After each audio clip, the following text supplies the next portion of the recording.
الحمدللہ رب العالمین والصلاة والسلام علی سید الانبیاء والمرسلین اما بعد فاعوذ باللہ من الشیطان الرجیم بسم اللہ الرحمن الرحیم الصلاة والسلام علیک یا رسول اللہ وعلی آلک واصحابک یا حبیب اللہ الصلاة والسلام علیک یا نبی اللہ وعلى آلك واصحابك یا نور اللہ۔ امہ چینل کے ناظرین، آپ دیکھ رہے ہیں پروگرام یور کوسچنز آنسرڈ، آپ کے سوالات کے جوابات۔ جیسا کہ آپ کو معلوم ہے، یہ ڈیلی پروگرام لائیو ہوتا ہے آپ کے لیے، جس میں آپ لائیو کال کے ذریعے کوئی بھی مسئلہ پوچھ سکتے ہیں۔ آج بھی اسی سلسلے میں یہ پروگرام ہے۔ آپ کے ذہن میں کوئی بھی سوال ہو کسی بھی ٹاپک کے حوالے سے تو آپ ضرور کال کریں، انشاءاللہ آپ کے سوال کو نوٹ کیا جائے گا اور جواب آتا ہوا تو فوراً عرض کر دیا جائے گا، اور اگر جواب معلوم نہ ہوا تو اس کے بارے میں ریسرچ کی جائے گی تو انشاءاللہ اب تک اس کا جو آنسر ہے، جو جواب ہے، وہ پہنچانے کی کوشش کی جائے گی۔ آج جو ٹاپک میں نے سلیکٹ کیا ہے گفتگو کے لیے، وہ ہے وراثت کے مسائل۔ جیسا کہ اکثر حضرات کو معلوم ہے کہ ہمارے معاشرے کا ایک المیہ یہ بھی بن گیا ہے کہ جب کوئی فوت ہوتا ہے، چاہے وہ کوئی بچہ ہو، جوان ہو یا بوڑھا ہو، اس کی وراثت کی شریعت کے مطابق تقسیم یہ ہر جگہ نہیں ہوتی، اور جو اس کا ذہن بھی رکھتے ہیں وہ بھی جو وراثت کے مال کی احتیاطیں ہیں وہ پوری بجا نہیں لاتے، اور اس میں جو غفلتیں ہمارے معاشرے میں پائی جا رہی ہیں ان کی طرف بھی توجہ دلانا مقصود ہے اس پروگرام میں، اور انشاءاللہ قرآن پاک کی آیات سے، احادیث مبارکہ سے اس بات کا بھی بیان ہوگا کہ کون سے رشتہ دار کے لیے شریعت نے کتنا حصہ مقرر کیا ہے۔ اب اس میں ایک بنیادی باتیں اور جنرل پبلک اویئرنیس کے لیے باتیں ہوں گی۔ اگر کسی کا پرسنل کوئی ایسا مسئلہ ہے وراثت کا، تو اس کو یہ عرض ہے کہ آپ اپنے شہر کے کوئی بڑے مفتی صاحب کے پاس تشریف لے جائیں اور مفتی صاحب کی بارگاہ میں حاضر ہو کر اپنا جو پورا جو خاندان کا جو سوالات مفتی صاحب کریں گے، آپ جوابات دیں کہ جو شخص فوت ہوا اس کے کتنے وارث زندہ ہیں۔ تو اس حساب سے پھر مفتی صاحب پراپر جو کیلکولیشن ہے وہ آپ کو بتائیں گے۔ اس پروگرام میں جو جیسا کہ میں نے ابھی عرض کیا کہ بیسکس آف انہیریٹنس، وراثت کے جو بنیادی باتیں ہیں وہ عرض کی جائیں گی، تاکہ ان لوگوں کے لیے ایک نالج کی بات ہو جائے کہ جنہوں نے کبھی یہ سنا ہی نہیں تھا کہ چھوٹے بچے جو فوت ہوتے ہیں ان کی بھی وراثت تقسیم ہوتی ہے۔ اور بعض لوگوں کے ذہن میں یہ بھی بیٹھا ہوا ہے کہ چونکہ ہم اولاد ہیں تو والد صاحب نے جو کمایا ہے اس پر ہمارا بھی حق ہے، حالانکہ ایسا نہیں ہے۔ والد صاحب جب تک حیات ہیں یا والدہ صاحبہ جتنی بھی پراپرٹیز ان کے نام ہوں، جتنا بھی بزنس ان کے پاس ہو، یا کوئی بھی شخص چاہے وہ ایک دن کا بچہ ہی کیوں نہ ہو، کہ یہ بھی پاسبل ہے کہ اس کے نام پر یا اس کے حصے میں وراثت ہو، یا وہ کسی چیز کا مالک بن گیا ہو، یا کسی نے اس کو گفٹ کر دی ہو، تو اس کے جو بھی ملکیت میں چیزیں آتی ہیں اس پر کسی بھی وارث کا کوئی حق نہیں ہے، وراثت ہوتی ہے جب کوئی فوت ہو جاتا ہے۔ جیسا کہ والد صاحب ہیں جب تک حیات ہیں تو اس کے مال پر کسی کا کوئی حق نہیں ہے، نہ تو بیٹے کا کوئی حق ہے، نہ بیٹی کا کوئی حق ہے، نہ ہی کسی بہن بھائی کا کوئی حق ہے۔ یہ حقوق جو شریعت نے دیے ہیں یہ تب ہیں جب وہ انتقال کر جائے۔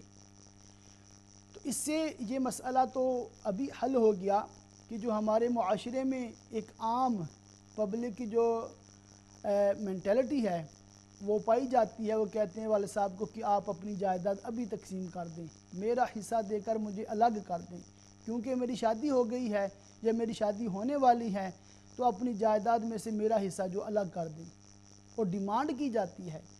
اور بعض اوقات تو بات جو لڑائی جھگڑے تک بھی پہنچ جاتی ہے۔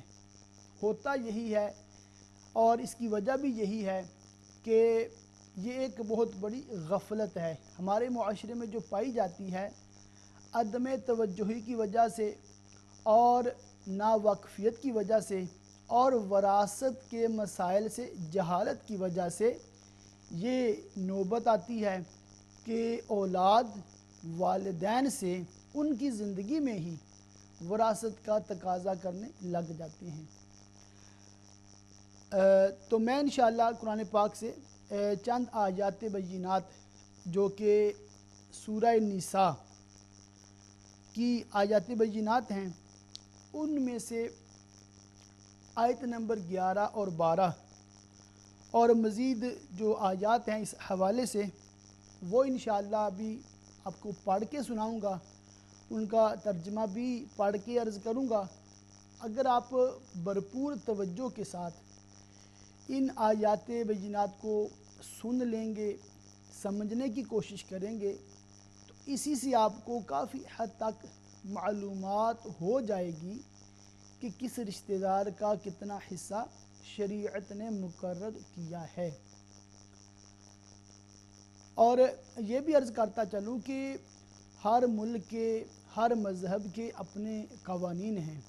ہم الحمدللہ مسلمان ہیں اور اسلام نے جو وراثت کی تقسیم کی ہے اور اس کی جو حکمتیں ہیں حقیقی طور پر وہ تو اللہ تعالیٰ ہی جانتا ہے، مگر شریعت نے اس میں یہ بات ضرور ہے کہ ہر وارث کو اس کا حق دیا ہے، اور اس پر پھر قرآن و حدیث میں بڑی تاکید بھی فرمائی ہے۔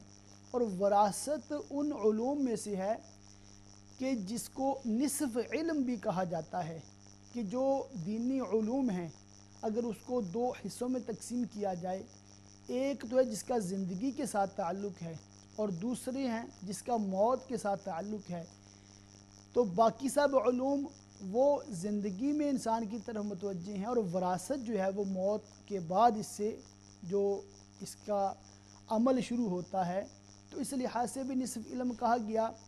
اور اس کی اہمیت کا اندازہ اس بات سے بھی لگائیں کہ اس کی جو تقسیم ہے یہ خود قرآن پاک میں بالتفصیل مطلب موجود ہے۔ باقی جیسے زکوٰۃ ہے، زکوٰۃ کی بڑی ترغیب ہے، مگر کتنی زکوٰۃ دینی ہے اور کب کب زکوٰۃ دینی ہے اس کا بالتفصیل قرآن میں ذکر نہیں بلکہ احادیث مبارکہ میں ذکر ملتا ہے۔ اسی طرح نماز ہے، اس کی بڑی تاکید ہے اور اس پہ بڑی ترغیب بھی ہے، ترہیب بھی ہے، اور جو نماز کا طریقہ ہے وہ بالتفصیل قرآن پاک میں نہیں مگر وراثت کے مسائل بالتفصیل موجود ہیں۔ ابھی ایک کالر ہیں لندن سے۔ السلام علیکم۔ وعلیکم السلام ورحمۃ اللہ وبرکاتہ۔ مفتی صاحب ایک سوال یہ ہے جی جی کہ سورۃ نام کی پہلی جو 5 آیتیں ہیں اس کے متعلق کوئی خاص برکات ہیں وہ کوئی واضح کر دے۔ سورہ انعام، ٹھیک ہے انشاءاللہ میں عرض کرتا ہوں۔ جی ہاں، شکریہ بہت بہت۔ جی جزاک اللہ۔ تو اب پروگرام دیکھیں انشاءاللہ میں ابھی جو فرسٹ بریک ہوگی اس کے بعد انشاءاللہ آپ کے سوال کا جواب ضرور عرض کروں گا۔ تو ناظرین میں عرض کر رہا تھا کہ چند آیات جو سورہ نساء کی وہ میں آپ کو پڑھ کے سناتا ہوں تاکہ آپ کو اندازہ ہو کہ کس قدر واضح انداز سے قرآن پاک میں ان احکامات کو بیان کیا گیا ہے۔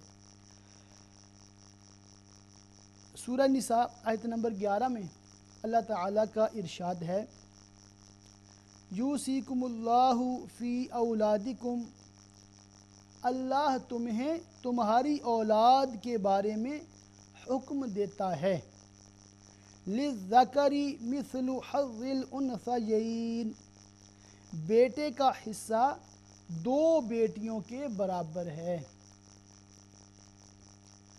فَإِن كُنَّ نِسَاءً فَوْقَ اثْنَتَيْنِ فَلَهُنَّ ثُلُثَا مَا تَرَكَ، پھر اگر صرف لڑکیاں ہوں اگرچہ دو سے اوپر، تو ان کے لیے ترکے کا 2/3 حصہ ہوگا۔ یعنی اگر کسی کی صرف بیٹیاں ہیں تو ان سب بیٹیوں کو ٹوٹل مال کا 1/3، جو کہ کم و بیش 77% بن جاتا ہے، وہ 1/3 جو ہے وہ 33%، 1/3 33% وہ بیٹیوں کو مل جائے گا۔ وَإِنْ كَانَتْ وَاحِدَةً فَلَهَا النِّصْفُ، اور اگر ایک لڑکی ہو تو اس کے لیے آدھا حصہ ہے۔ تو اگر کسی کے بیٹا نہیں ہے، صرف ایک بیٹی ہے، تو اس ایک بیٹی کو ٹوٹل مال کا آدھا، ہاف جو ہے وہ ملے گا۔ وَلِأَبَوَيْهِ لِكُلِّ وَاحِدٍ مِّنْهُمَا السُّدُسُ مِمَّا تَرَكَ إِنْ كَانَ لَهُ وَلَدٌ فَإِنْ لَمْ يَكُنْ لَهُ وَلَدٌ وَوَرِثَهُ أَبَوَاهُ فَلِأُمِّهِ الثُّلُثُ، اور اگر میت کی اولاد ہو تو میت کے ماں باپ میں سے ہر ایک کے لیے ترکے سے 6واں حصہ ہوگا۔ پھر اگر میت کی اولاد نہ ہو اور ماں باپ چھوڑے تو ماں کے لیے 1/3 حصہ ہے، تو ماں کے لیے 1/3 حصہ ہے۔ فَإِنْ كَانَ لَهُ إِخْوَةٌ فَلِأُمِّهِ السُّدُسُ مِنْ بَعْدِ وَصِيَّةٍ يُوصِي بِهَا أَوْ دَيْنٍ، پھر اگر اس میت کے کئی بہن بھائی ہوں تو ماں کا 6واں حصہ ہوگا۔ یہ سب احکام اس وصیت کو پورا کرنے کے بعد ہوں گے جو وہ فوت ہونے والا کر گیا، اور قرض کی ادائیگی کے بعد ہوں گے۔ تو یہاں اس آیت مبارکہ کے اختتام پر میں یہ وضاحت کر دوں کہ وراثت میں شریعت کی طرف سے 4 احکام ہیں۔ سب سے پہلے تو فوت ہونے والے کے مال میں سے اس کی تجہیز و تکفین سنت کے مطابق کی جائے گی، یعنی اس کے کفن خریدا جائے گا، اور جیسے ان ممالک میں قبر وغیرہ کے لیے جگہ بھی جیسے خریدنی پڑتی ہے تو وہ اس کے مال میں سے خریدی جائے گی۔ اس کے بعد دیکھا جائے گا کہ میت پر کوئی قرضہ تو نہیں ہے، اگر کوئی قرضہ ہو تو وہ قرضہ وہ ادا کیا جائے گا وراثت کی تقسیم سے پہلے۔ اور تیسری بات یہ ہے کہ اگر اس نے کوئی وصیت کی ہے، کوئی ول اس نے لکھوائی ہے، اور وہ ول شریعت کے مطابق ہے، اور اس کی جو 1/3 میں اپلائی ہوتی ہے، 1/3 سے زیادہ کی وصیت کرنا جائز نہیں ہوتا، تو وہ جو اس کی ول ہے، جو اس کی وصیت ہے، اس پر پھر عمل کیا جائے گا۔ اور اس کے بعد جو چوتھا ہے وہ ہے وراثت کا جو مال بچا ہے باقی، وہ تمام رشتہ داروں میں شریعت کے قانون کے مطابق وہ تقسیم کیا جائے گا۔ اسی اگلی آیت مبارکہ، اس میں اللہ تعالیٰ کا ارشاد ہے وَلَكُمْ نِصْفُ مَا تَرَكَ أَزْوَاجُكُمْ إِن لَّمْ يَكُن لَّهُنَّ وَلَدٌ، اور تمہاری بیویاں جو مال چھوڑ جائیں اگر ان کی اولاد نہ ہو تو اس میں سے تمہارے لیے آدھا حصہ ہے۔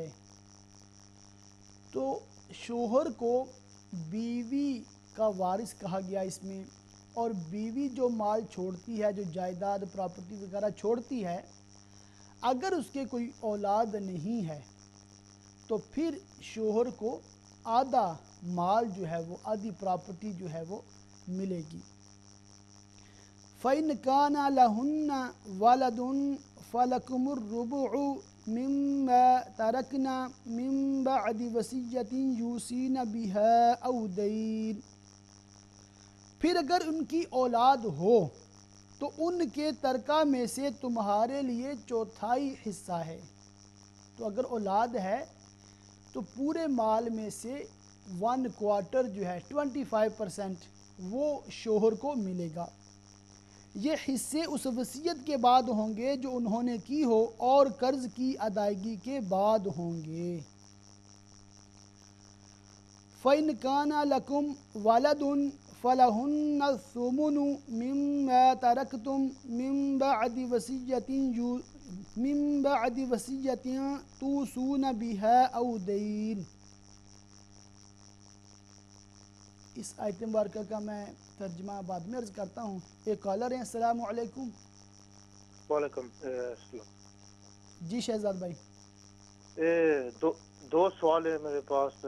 پہلا سوال ہے یہ، جی جی دوسری چینل میں نے سنا تھا کسی آدمی نے فون کیا تھا، وہ سوال پوچھا تھا اگر کوئی شراب پیتا ہے وہ جمعہ نماز بھی پڑھتا ہے، اس کی جمعہ نماز قبول ہوتی ہے، وہ جو دوسرا آدمی بیٹھا تھا اس نے جواب دیا ہو جاتی ہے، یہ کیسے ہو سکتا ہے؟ بیکاز اگر تم آرام کھاؤ یا شراب پیو تو میں نے سنا ہے کوئی بھی عبادت 40 دن کے لیے قبول نہیں ہوتی۔ ٹھیک۔ کیسے نماز ہو سکتی ہے اگر کوئی شراب پیتا ہے؟ دوسرا سوال یہ ہے، جو تراویاں ہوتیاں ہیں، جی جی رمضان میں تراویح۔ ہاں دوسرا سوال ہے، کہاں لکھا ہے یہ فرض ہے کہ میں نے سنا ہے سنت ہے؟ جی آپ نے صحیح سنا ہے، یہ فرض نہیں ہے، سنت ہے۔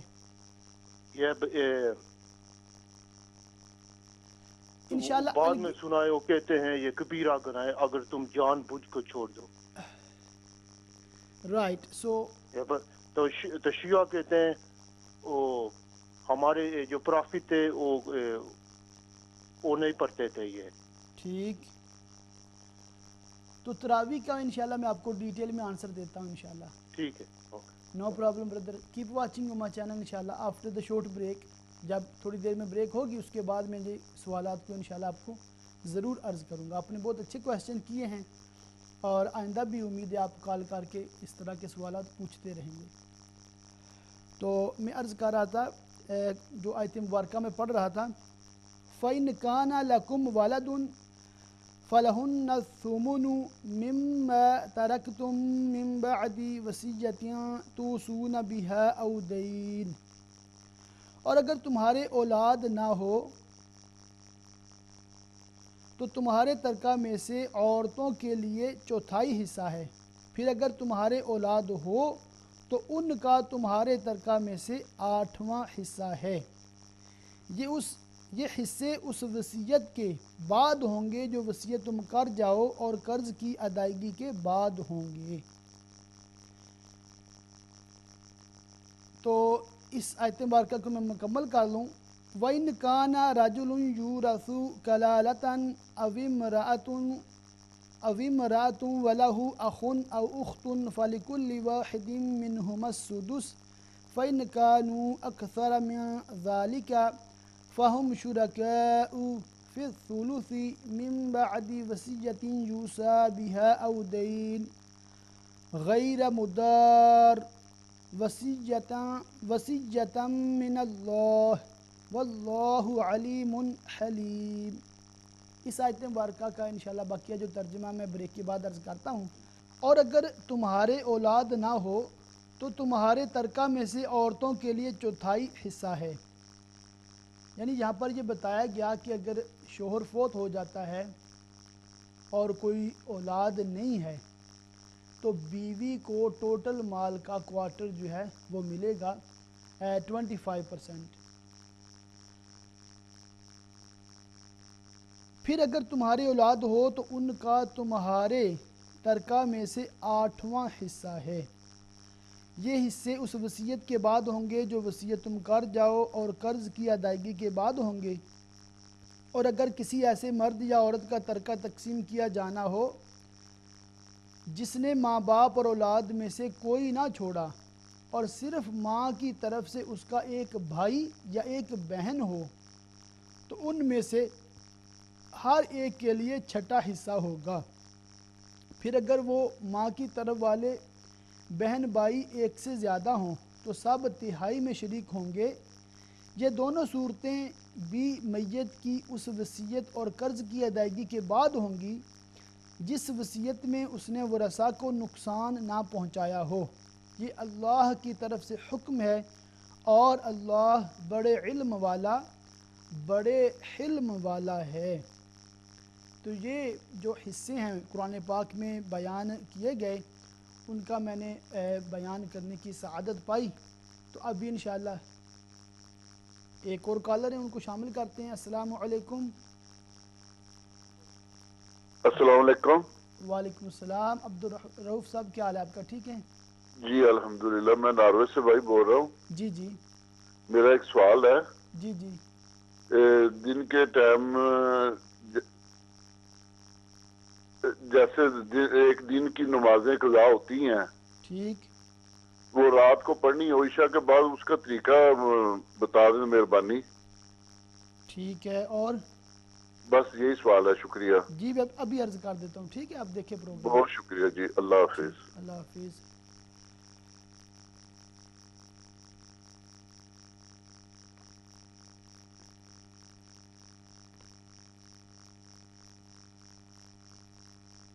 جی ضرور، جی بہتر ہے۔ ناظرین، ابھی مجھے جو ایک کال ریسیو ہوئی ہے، اور پھر اس میں اپنے جو وینسڈے اور سیچرڈے علامہ صاحب تشریف لاتے ہیں، علامہ ایوب چشتی صاحب، ان کی طبیعت ناساز ہے، وہ بیمار ہیں، تو دعا فرمائے تمام ناظرین، اللہ تعالیٰ ان کو شفائے کاملہ عطا فرمائے اور تمام ظاہری باطنی بیماریاں دور فرمائے۔ اللہ تعالیٰ قبلہ ایوب چشتی صاحب کو عمر دراز بالخیر عطا فرمائے اور ان کو دین متین کی اخلاص کے ساتھ اسی طرح خدمت کرنے کی سعادتیں عطا فرمائے۔ ایک محمد صاحب ہیں مانچسٹر سے، السلام علیکم۔ وعلیکم السلام مولانا صاحب، جو آپ بات کر رہے تھے نا وصیت کے بارے میں، جی جی یہ بہت ہی انٹرسٹنگ انفارمیشن دی آپ نے۔ اس کے بارے میں کچھ سوال ہے میرے، جی جی اگر آپ کلیریفیکیشن وغیرہ دے دیں گے پلیز۔ پہلا یہ ہے کہ جو ہے نا ورڈ وصیت، جی جی اس کا میننگ انگلش میں کیا کہتے ہیں؟ ول کہتے ہیں، جو اپنی مرضی سے جو کرتا ہے، جی جی ول کہتے ہیں اس کو۔ اس کو ول کہتے ہیں۔ اور وراثت جو ہے وہ میننگ اس لفظ کا یہ ہے کہ جائیداد، اس کو انگلش میں انہیریٹنس کہتے ہیں۔ انہیریٹنس، ہاں ٹھیک ہے۔ اور اس کے بعد یہ سوال ہیں، اگر زندگی میں موت سے پہلے اگر آدمی ساری جی جی بات کریں۔ اگر موت سے پہلے اگر آدمی اپنی ساری وراثت جو ہے وہ ڈسٹریبیوٹ کر دے، انہیریٹنس جو ہے ساری ڈسٹریبیوٹ کر دے، کچھ بھی نہ بچے، ٹھیک ہے، وہ جائز ہے؟ اور اس کے بعد دوسرا ایک اور سوال یہ ہے کہ موت کے بعد جی جی اگر ول نہ چھوڑی جائے ٹھیک ہے، تو پھر شاید شریعت کے مطابق ساری ڈسٹریبیوشن ہوگی۔ اور اگر ول بنائی جائے کہ میری مرضی سے یہی کرنا ہے، یہاں دینے ہیں یہاں دینے ہیں، اس میں 1/3 میرے خیال میں آپ کہہ رہے تھے کہ اس کی کلیریفیکیشن دیں کہ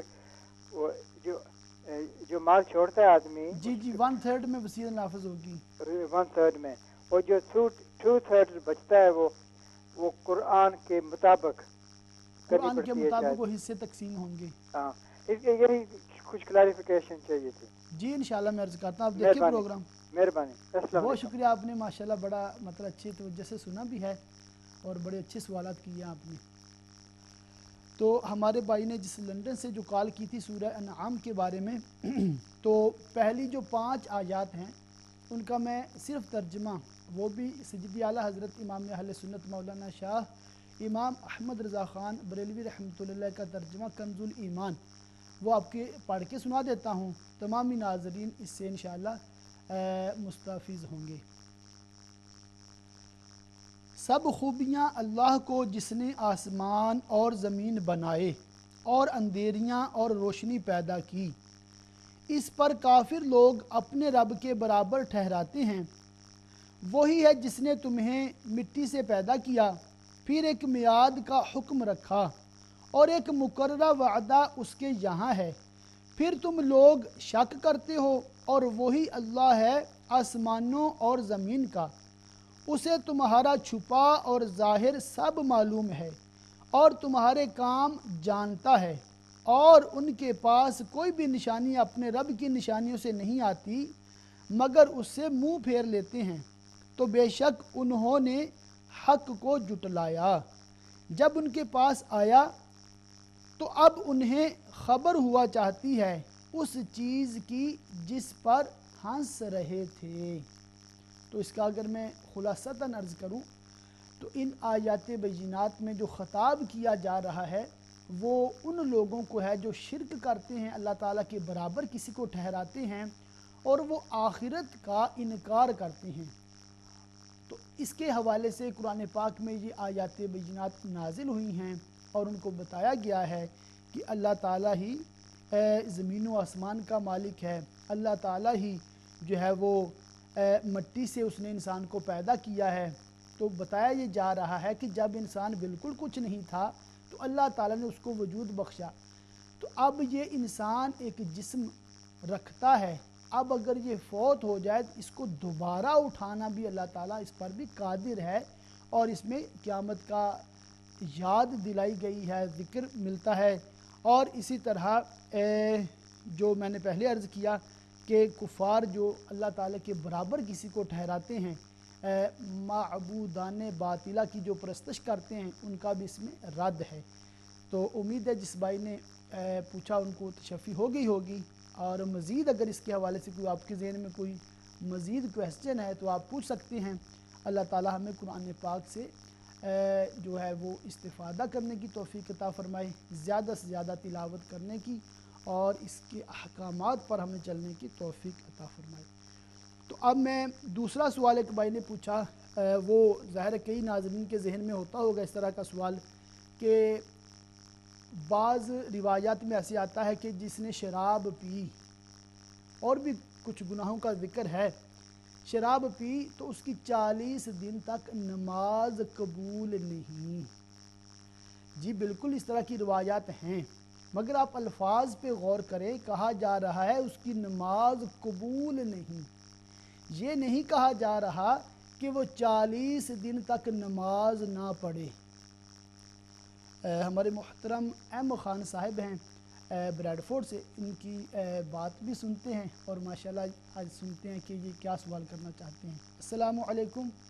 وعلیکم السلام ورحمۃ اللہ وبرکاتہ۔ حضور علامہ اس پروردگار عالم کی پاک بارگاہ میں شکر ادا کرتا ہوں جس رب کعبہ نے آخری نبی کی امت میں پیدا فرما کے سب سے بڑا احسان فرمایا، پوری دنیا کے اس عظیم رب کا دوبارہ شکر ادا کرتا ہوں۔ حضور علامہ صاحب 3 سوال ہیں۔ جی جی پہلا سوال حدیث مبارکہ کا ایک مفہوم خاکہ سا میرے ذہن میں ہے، اللہ کوئی محفوظ فرمایا اگر کمی پیشی ہو تو حضور کے صدقے سے۔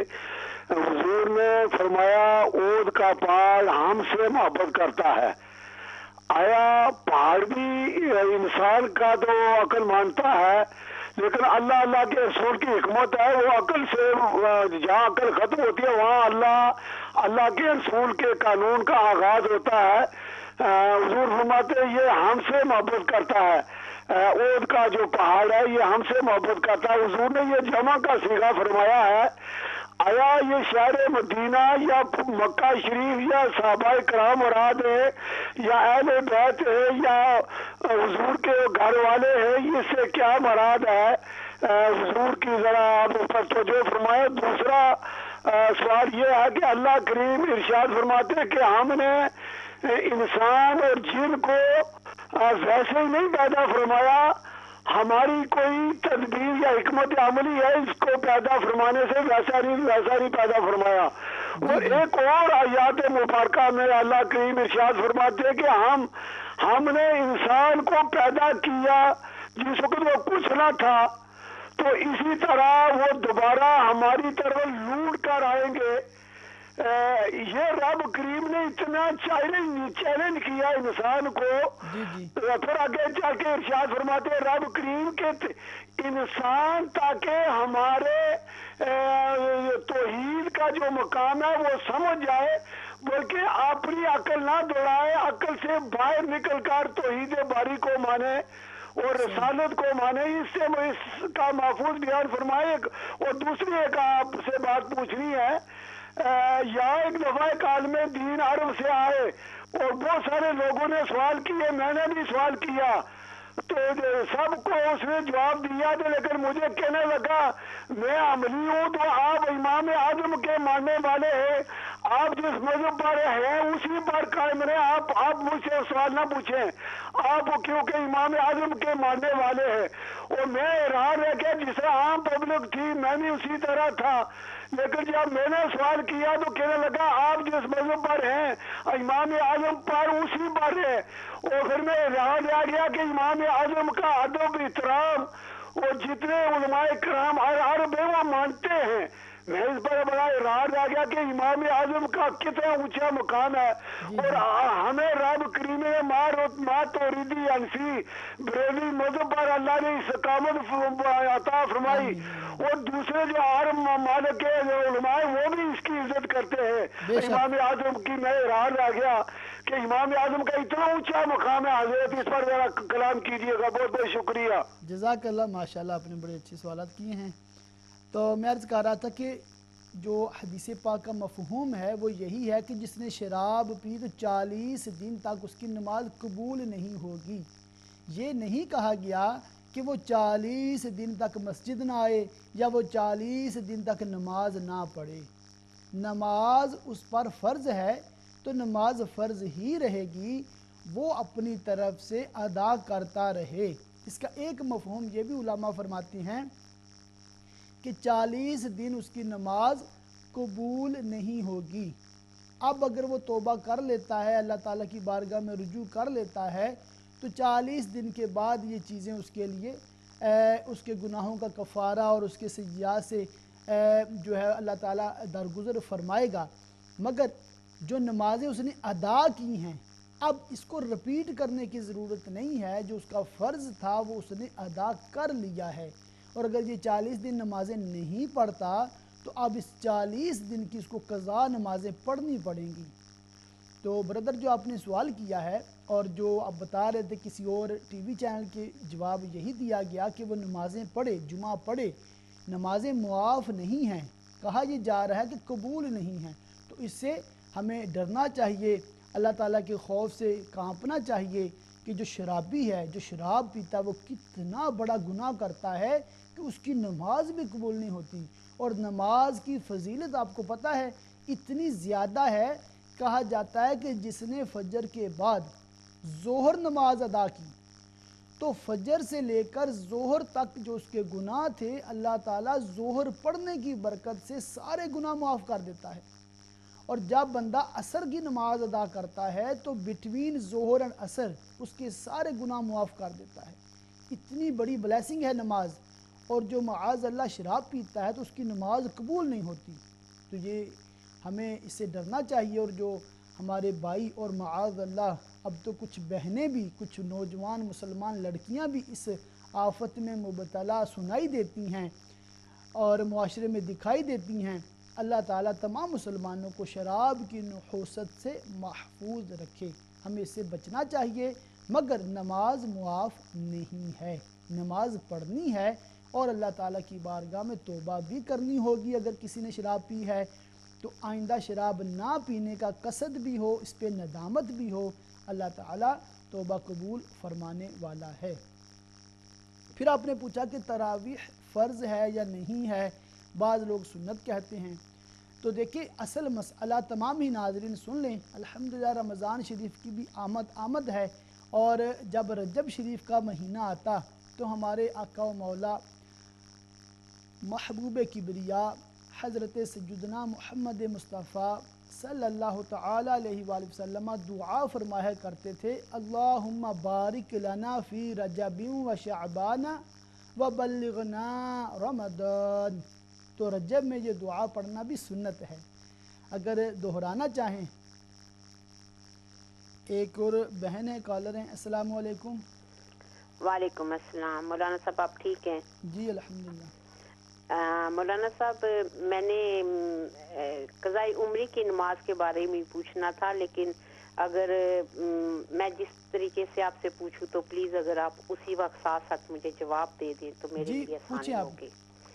میں یہ پوچھنا چاہ رہی تھی، کچھ دن پہلے بھی ادھر ہی آپ کے چینل پہ ایک مولانا صاحب قضاء عمری کے بارے میں بتا رہے تھے، تو پہلے تو میں یہ پوچھنا چاہ رہی تھی کہ کیا حدیث شریف میں ہے قضاء عمری؟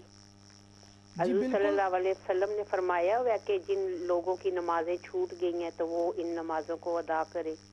جی بالکل، اس طرح کی احادیث مبارکہ موجود ہیں کہ خود پیارے آقا مدینے والے مصطفیٰ صلی اللہ تعالی علیہ وآلہ وسلم صحابہ کرام کے ساتھ ایک سفر میں تھے، اور سیدنا بلال حبشی رضی اللہ تعالیٰ عنہ کو آپ نے حکم ارشاد فرمایا کہ فجر کا وقت قریب آ رہا ہے، تم جاگتے رہنا، جب ٹائم شروع ہو جائے ہمیں جگانا۔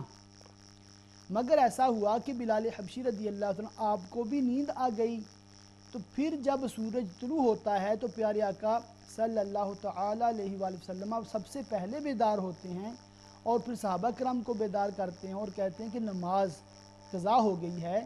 تو بلال حبشی رضی اللہ عنہ کے جب پوچھا گیا کہ آپ نے ہمیں جگایا کیوں نہیں، تو انہوں نے معذرت کی اور عرض کیا کہ یا رسول اللہ، مجھے بھی اس نے سلا دیا جس نے آپ کو سلایا ہے۔ تو اس کے بارے میں علماء کرام یہ کہتے ہیں کہ اللہ تعالیٰ نے ان پر بھی نیند طاری کر دی، اور بعض اس کی شرح یہ کرتے ہیں کہ ان کو بھی تھکاوٹ نے سلا دیا۔ تو اس سے معلوم ہوتا ہے پھر پیارے آقا نے تمام صحابہ کے ساتھ با جماعت نماز فجر ادا کی۔ تو یہ قضا نماز اگر ہو جائے تو اس کو ادا کرنا اس حدیث سے بھی ثابت ہے۔ تو دوسرا مولانا صاحب میں نے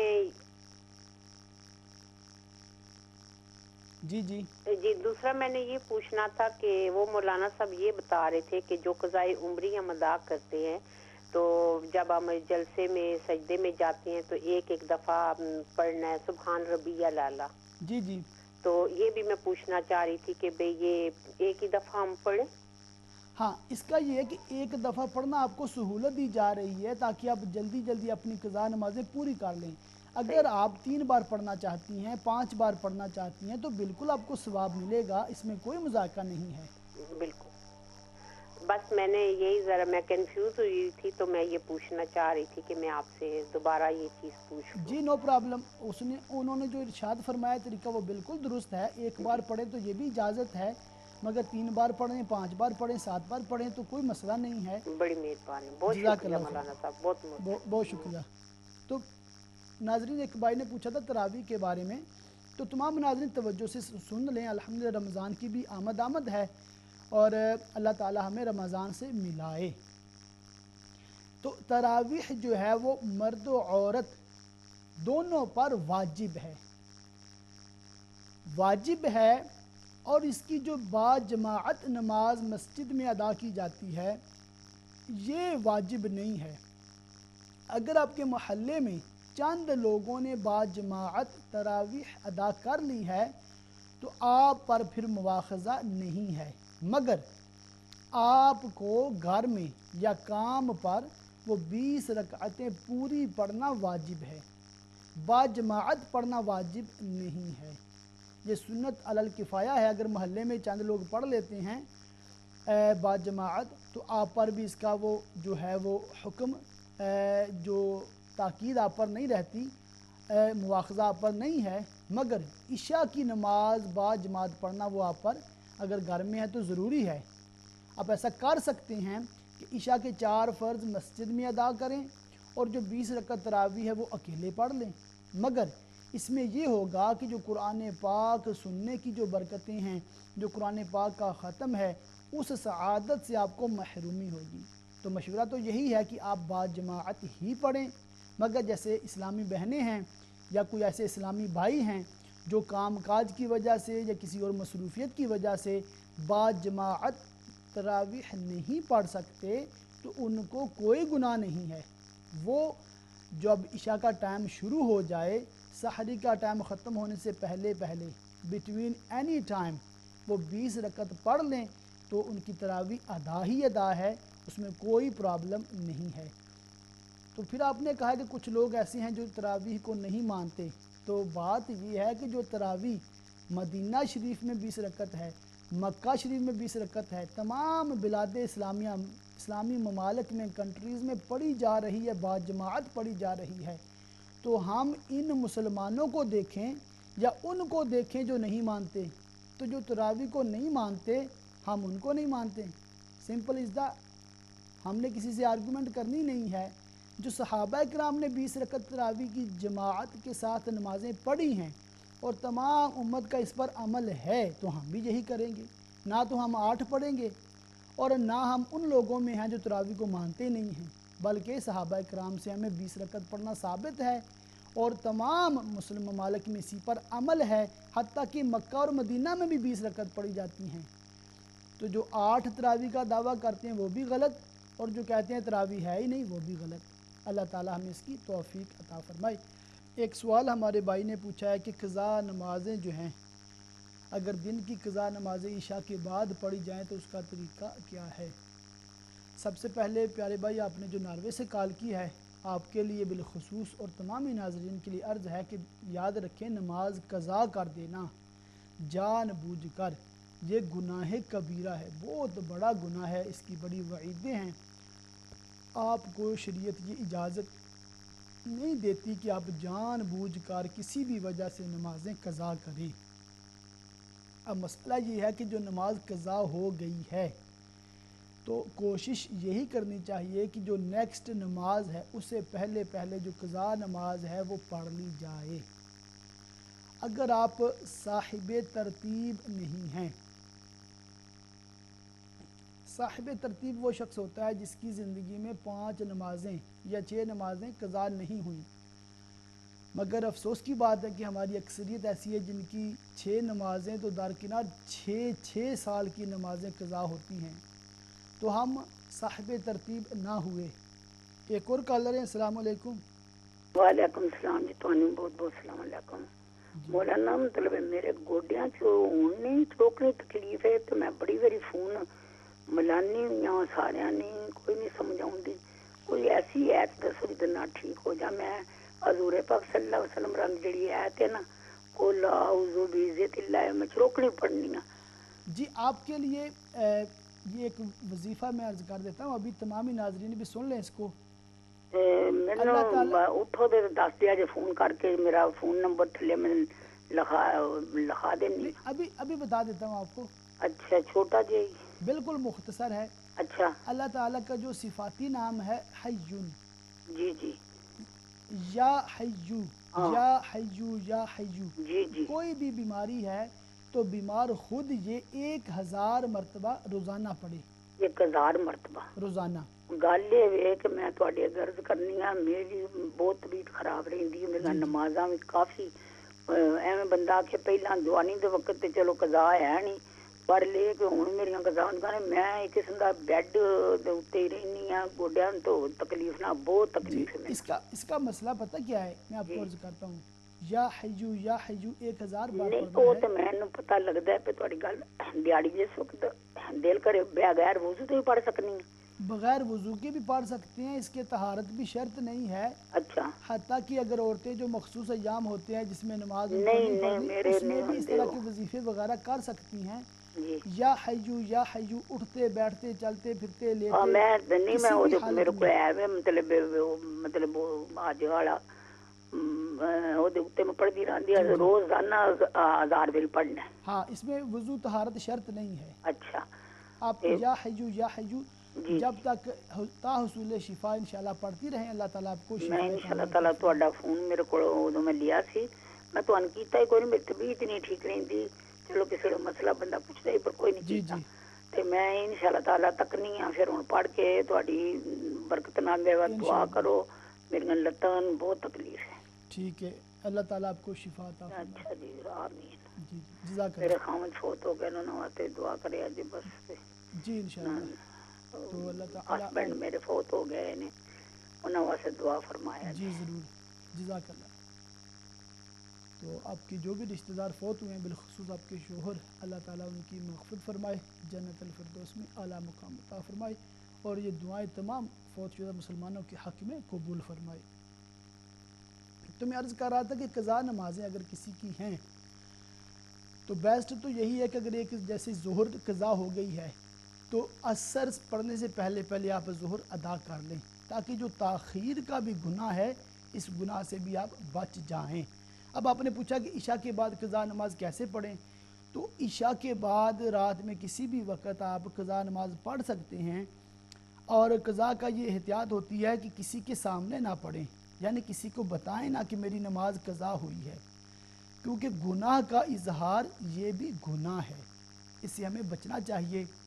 اور مثال کے طور پر آپ کی ظہر, عصر, مغرب 3 نمازیں قضا ہوئی ہیں, اور عشاء کے بعد آپ ان کو پڑھنے لگے ہیں, تو پہلے آپ 4 فرض ظہر کے پڑھ لیں, پھر 4 فرض عصر کے پڑھ لیں, اور پھر 3 فرض جو آپ مغرب کے ادا کر لیں. اس طرح آپ کی جو قضا نماز ہے 3 نمازیں وہ آپ کی ادا ہو جائیں گی. تو اس طرح اس کا جو طریقہ ہے نماز قضا کا ادا کرنے کا, وہی ہے جو عام نماز کا طریقہ ہوتا ہے. معذرت,